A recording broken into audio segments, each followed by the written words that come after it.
इस वक्त की सबसे बड़ी जानकारी सामने आ रही है। दिल्ली में तमाम स्कूलों को ये जो धमकी भरे ईमेल्स पहुंचे हैं, ये अफवाह निकली है। ये खबर जांच के बाद पुलिस ने इस पूरे ईमेल को अफवाह बताया है। ईमेल करके $30,000 की मांग की गई थी। 40 से ज्यादा स्कूलों को ये ईमेल भेजे गए थे। पैनिक क्रिएट किया गया था, बच्चों को घर वापस भेजा गया।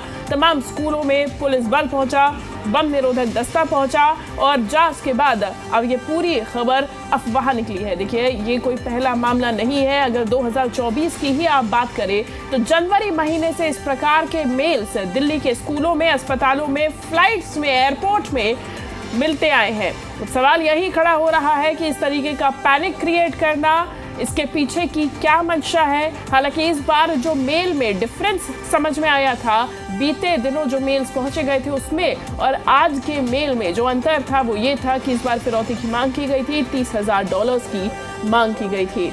जांच की गई है सभी स्कूलों के परिसरों की और इसके बाद इन खबरों को, इन ईमेल्स को अफवाह बताया गया है। हम ज्यादा जानकारी लेंगे। जी मीडिया संवाददाता वरुण भसीन हमारे साथ जुड़ गए हैं पश्चिम बिहार से।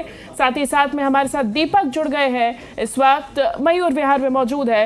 वरुण, सबसे पहले तो ये जो अब अपडेट आ गया है सामने कि ये खबर अफवाह निकली है, ईमेल अफवाह निकली है, तो मौजूदा स्थिति क्या बनी हुई है? पुलिस बल क्या अभी भी मौके पे मौजूद है? जी बिल्कुल, देखिए इस वक्त हम मयूर विहार में मौजूद हैं और मैं तस्वीरें दिखाऊं आपको मदर मैरी स्कूल की। तो यहाँ पर पुलिस का एक बड़ा दस्ता यहाँ पर पहुँचता है, बम निरोधक दस्ता भी यहाँ पर था और उसने अपनी जांच पूरी तरह से कर ली है। और ऐसे ही बहुत से ऐसे स्कूल हैं। दिल्ली पुलिस ने सुबह सुबह जब जैसे ही इस चीज़ की खबर लगी उसके बाद मुस्तैदी दिखाई और वो लगातार जल्दी से जल्दी अपनी टीम्स के साथ इन स्कूलों में पहुँचे और पूरी जाँच कर ली गई है। बच्चों को स्कूल में एंटर से पहले ही वापस भेज दिया गया था, तो उस तरह की कोई भी समस्या नहीं आई कि बच्चे स्कूल में आ चुके हैं और उनको खाली कराना है। लेकिन एक सुबह जो पैनिक की स्थिति थी वो जरूर बनी, क्योंकि पेरेंट्स थे, उनके ग्रुप्स में मैसेज दिए जाते हैं स्कूल के द्वारा कि आप आकर अपने बच्चे को पिक कर लीजिए। तो वो जो एक पैनिक था, वो जो पेरेंट्स थे जो दौड़ते भागते अपने बच्चों को स्कूलों से लेने आए, वो दिल्ली की स्थिति बता रहे हैं कि किस तरह से हजारों परिवार आज एक ट्रॉमा में चले गए कि उनका बच्चा स्कूल में बैठा और उस स्कूल में बॉम्ब है। ये जो इस वक्त स्थिति सुबह बनी वो बहुत भयानक थी उन पेरेंट्स के लिए, उन बच्चों के लिए और उन स्कूलों के लिए। लेकिन ये इस तरह की चीज़ें पहले भी हो चुकी हैं, इसी स्कूल को पहले भी इस तरह की धमकी आ चुकी है। तो कहीं ना कहीं एक जो प्रोटोकॉल्स हैं वो स्कूल को भी मालूम थे और गनीमत रही कि उन चीज़ों के कारण आज यहाँ पर अच्छे से स्थिति को संभाला गया।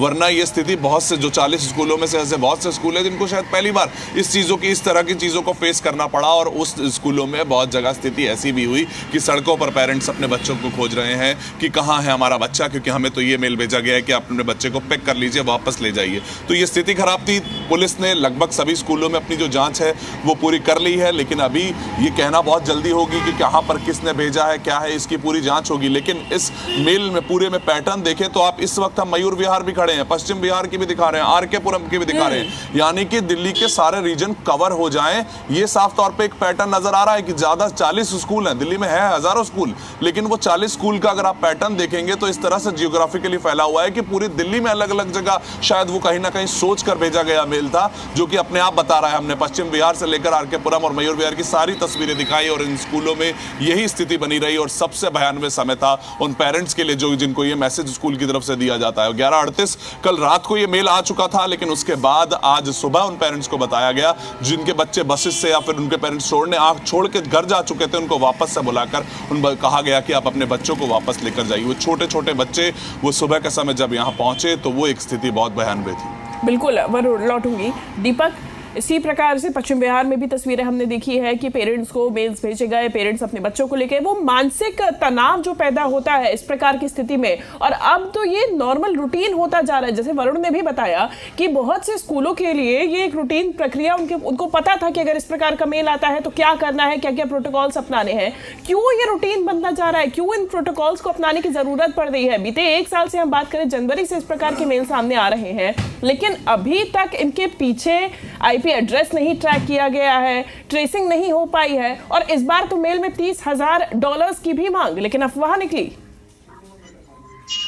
देखिए, कहीं ना कहीं इस तरह की जो प्रकरण है, इस तरह की जो घटनाएं हैं, वो कहीं ना कहीं सुरक्षा पर तो सवाल खड़ा कर ही रही है, साथ में जो दिल्ली पुलिस है उन पर भी सवाल खड़ा कर रही है, क्योंकि जिस तरीके से इंटेलिजेंस इनपुट्स दिल्ली पुलिस और तमाम सुरक्षा एजेंसियों को होने चाहिए थे। जिस तरह की जांच पहले के प्रकरण में होनी चाहिए थी, अगर उस तरीके की जांच अगर प्रकरण में होती और इस तरह की शरारतें या फिर इस तरह की घटनाओं के पीछे कौन लोग हैं उनका पर्दाफाश हो पाता तो आगे ये घटना रोकी जा सकती थी। लेकिन इस प्रकार की कोई भी कार्रवाई अभी तक देखने को नहीं मिली है, जो कहीं ना कहीं सुरक्षा एजेंसियों और दिल्ली पुलिस पर भी बड़ा सवाल खड़ा कर रही है। कहीं ना कहीं इस तरह की जो घटना है वो लगातार बढ़ती जा रही है, जिसके कारण जो है कहीं ना कहीं स्कूलों में भी इस तरीके के अभ्यास जो है वो रूटीन में आते जा रहे हैं। कहीं ना कहीं कई स्कूलों को पहली बार धमकी मिली तो कई स्कूलों को कई बार जो है धमकी मिल गई, लेकिन कहीं ना कहीं लोगों के मन में इस तरह की जो प्रकरण है वो दहशत का माहौल बनाने का काम कर रहे हैं। क्योंकि जिस तरीके से दिल्ली के प्रशांत विहार इलाके के अंदर सीआरपीएफ स्कूल की बॉल के पास धमाका हुआ और उसके बाद प्रशांत विहार के एक और स्कूल के पास जो है धमाका हुआ, तो कहीं ना कहीं ऐसे में सुरक्षा एजेंसियां भी अलर्ट मोड पर आ जाती है और उनका सुरक्षा एजेंसियों के अंदर भी कहीं ना कहीं हड़कंप का माहौल जरूर देखने को मिलता है। तो ऐसे में कहीं ना कहीं सुरक्षा एजेंसियां और जो दिल्ली पुलिस है उनको जिस तरीके से कार्रवाई करनी चाहिए थी उस तरीके से कार्रवाई नहीं हो पाने के कारण लगातार जो है धमकियों का सिलसिला लगातार जारी है, जो कहीं ना कहीं दिल्ली पुलिस के साथ साथ सुरक्षा एजेंसियों पर भी प्रश्न चिन्ह लगा रहा है। निश्चित तौर पे लौटूंगी। वरुण, इस बीच अब सवाल खड़ा हो रहा है कि क्या पुलिस की तरफ से कोई स्टेटमेंट जारी किया गया है इन मेल्स को लेके, और पहले के भी जो अभी तक मेल्स आए हैं उनका तो कोई खुलासा हुआ ही नहीं है, लेकिन स्कूलों को कोई एहतियात, स्कूल प्रशासन को कोई एहतियात कदम उठाने के, बरतने के आदेश दिए गए हैं पुलिस प्रशासन की तरफ से? जी बिल्कुल, देखिए अगर दिल्ली पुलिस की तरफ से देखा जाए तो जब पिछली बार यानी 6 से 7 महीने पहले भी इस तरह के होक्स कॉल आए थे तो एक छोटी सी स्टैंडर्ड प्रोटोकॉल्स तैयार कर लिए गए थे, स्कूलों के पास वो पहुंच गए थे। हर रीजन की तरफ से लोगों ने, पुलिस वालों ने अपने स्कूल में बता दिया था आसपास कि आपको किस तरह के स्टैंडर्ड प्रोटोकॉल्स को फॉलो करना है। और इस कारण ही आज वो जिस तरह से, क्योंकि होक्स कॉल का मेल कभी भी कहीं से भी आ सकता है, इसको लेकर पुलिस भी कोई खास तैयारी नहीं रख सकती, लेकिन बनाया क्या जा सकता है वो सिक्योरिटी, वो किस तरह से आप प्रिवेंशन करते हैं। अगर आपके पास मेल आया उसके पास क्या प्रोटोकॉल्स फॉलो करने हैं, इस चीज के लिए गाइडलाइंस हैं और वही आज किया गया, जिसके कारण वो पैनिक जो है, जो उन स्कूलों में मेल पहले आ चुका था वहां कम देखने को मिला। पर वो इस वक्त सबसे बड़ी बात है, चाहे विमानों की धमकी आने की बात हो या फिर वो जो इस वक्त 2 विस्फोट पहले से दिल्ली में हो चुके हैं उनकी बात हो या फिर वो स्कूलों पे धमकी भरे मेल की बात हो, अभी कोई भी ऐसा पुख्ता कारण नहीं पता चल पाया। आप उसे होक्स कह के जांच करके चले तो जाते हैं, लेकिन वो भेजने वाला किस मंशा के साथ बैठा है, 2024 में धमकी देके 26 में क्या मंशा रखता है, ये बहुत सी ऐसी चीजें हैं जिसमें इस वक्त दिल्ली पुलिस की जिम्मेदारी बढ़ जाती है, इंटेलिजेंस की जिम्मेदारी बढ़ जाती है कि वो लोग इस चीज को पकड़ें। क्योंकि जो पैनिक होता है वो सड़कों पर दौड़ते हुए पेरेंट्स हैं, वो बच्चे हैं, वो स्कूल हैं, वो बहुत खतरनाक है। अगर इस तरह की होक्स कॉल आती रहेंगी तो इस तरह से जीना बहुत मुश्किल हो जाएगा। वो पेरेंट्स कितने ट्रॉमा में चले जाएंगे, वो फैमिलीज कितनी ट्रॉमा में चली जाएंगी, उनके लिए इस वक्त ये बहुत बड़ी समस्या है। और इस चीज को कहीं ना कहीं अगर कोई एक ही व्यक्ति इस साल, पूरे साल कोई मस्खरा भी है, इस तरह की हरकतें करते आ रहा है, तो उसको पकड़ना इस वक्त बेहद जरूरी हो जाता है। निश्चित तौर पे फिलहाल वरुण और दीपक, आप दोनों का ही बहुत शुक्रिया ये तमाम तस्वीरें और जानकारी हम तक पहुंचाने के लिए।